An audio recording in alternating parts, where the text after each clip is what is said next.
Здравствуйте, друзья!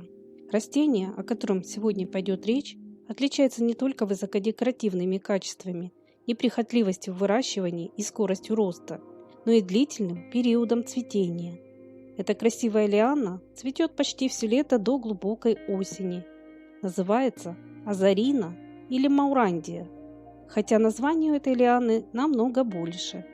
Ее родиной считается Калифорния, центральная часть США и Мексика.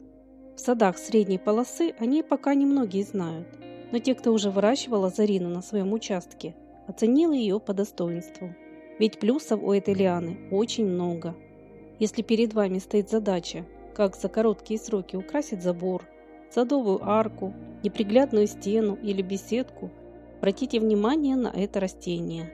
Побеги азарины очень быстро отрастают и за сезон могут достигать высоты 3,5–5 метров. Конечно, такая скорость роста относится к растениям, высаженным в открытый грунт. Однако эту красивую лиану с успехом выращивают и как горшечную культуру в домашних условиях.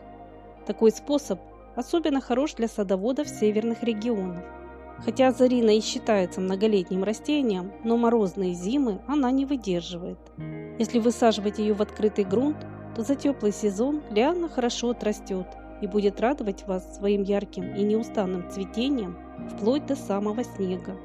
Нередко ее цветы можно увидеть в конце осени, покрытые инеем или снежным покровом. Одним из преимуществ этой лианы является то, что она способна выдерживать кратковременное понижение температур до -5 градусов.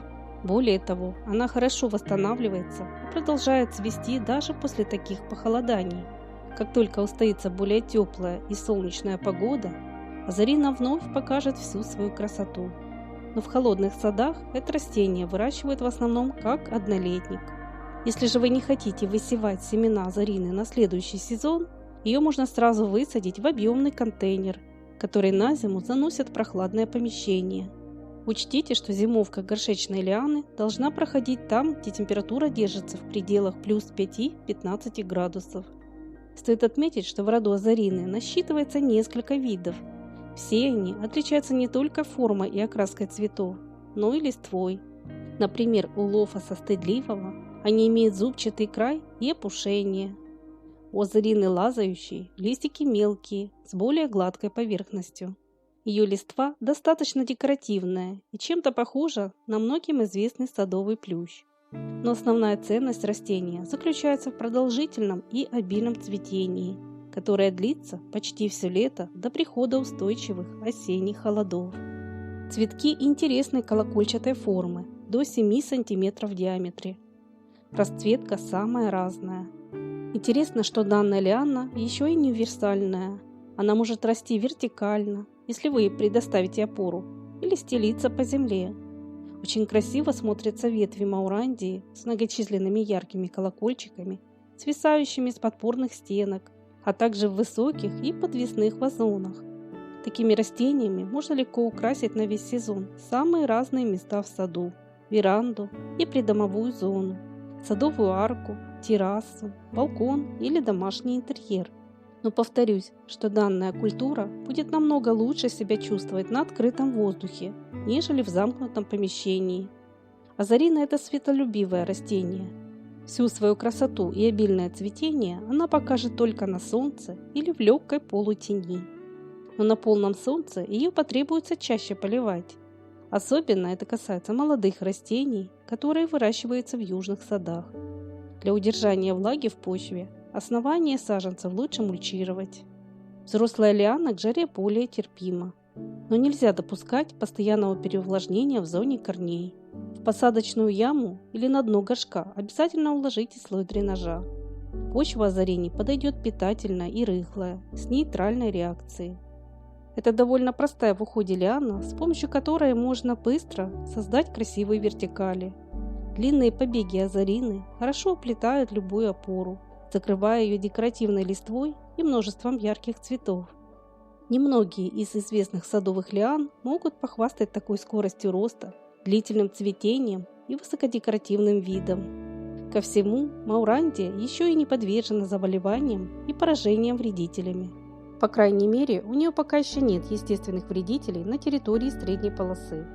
Радует и то, что при посадке на хорошо освещенном месте и несложном уходе, который заключается в своевременном поливе и подкормках, это растение дарит вас щедрым цветением и не только в верхней части. Азарина не оголяет свой низ и цветет почти по всей длине своих побегов. Если вы захотите вырастить самостоятельно эту лиану, в садовых магазинах можно приобрести ее семена. Их начинают высевать уже в конце зимы, в марте. В сад сеянцы высаживают, как устоится теплая погода, не раньше середины мая. Сеянцы зацветут примерно в июле. Потом для последующего посева вы сможете собрать собственные свежие семена. Они обладают хорошей всхожестью. Чтобы не заниматься каждый год рассадой, азарину выращивают в контейнере как многолетник. Имейте также в виду, что даже самым маленьким растениям необходима опора. Но несмотря на внушительные размеры этой лианы, азарина не нуждается в сверхпрочной шпалере. Для большего кущения и обильного цветения молодые сеянцы лучше прищипывать. Маурандию также размножают черенкованием.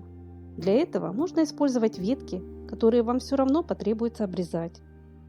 Укорачивание побегов азарины весной очень важно. Плети оставляют длиной около 15-20 см.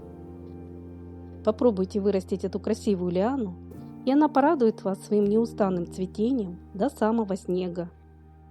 Азарина быстро создаст красивые вертикали и прикроет разные непривлекательные места в саду.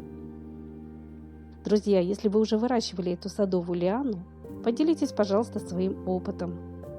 Я, как всегда, буду благодарна всем вашим советам, лайкам и комментариям. Не забывайте также подписываться на наш канал, чтобы всегда быть в курсе и не пропускать выход новых роликов. А если вам это видео было интересным, не забудьте, пожалуйста, поставить свой лайк. И до новых встреч на нашем канале Добрый сад.